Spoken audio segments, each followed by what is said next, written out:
changeait. Il continue à développer des modèles de véhicules toujours plus gros, plus grands, plus lourds.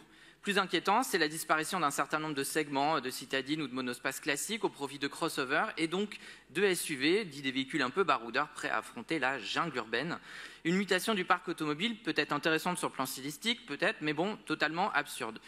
Une mutation qui interpelle aussi sur le plan de la sécurité routière, puisque selon une étude AXA, plus un véhicule est gros et lourd, plus la fréquence de collision est élevée et donc plus l'insécurité pour les tiers est grande. Une voiture sur deux est produite en France en 2022 était un SUV. Il est avéré aujourd'hui que ces véhicules polluent et font courir des risques aux piétons.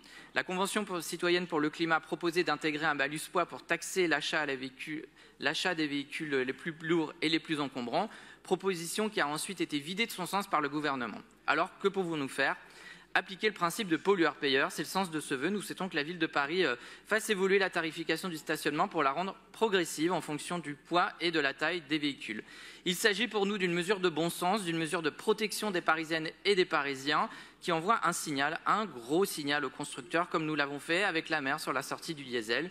Une telle mesure ne saurait quand même faire l'économie d'une réflexion sur l'équité au travers de la mise en place d'un tarif solidaire, un tarif adapté aux familles aux plus faibles revenus, mais aussi aux familles nombreuses qui parfois, bien sûr, ont besoin d'un véhicule plus grand pour se déplacer.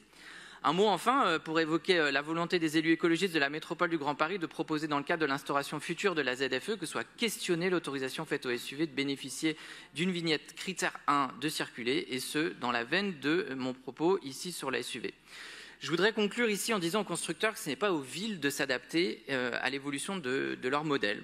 La loi du marketing ne peut plus être la loi du marché. Nous n'allons pas faire grossir les places de stationnement et de parking souterrains proportionnellement à la taille des modèles que vous commercialisez, chers constructeurs. Vous ne nous donnez donc pas d'autre choix que de proposer la mise en application d'une mesure de bon sens, la tarification du stationnement à la durée, au poids, à la motorisation et à la taille du véhicule. Je vous remercie.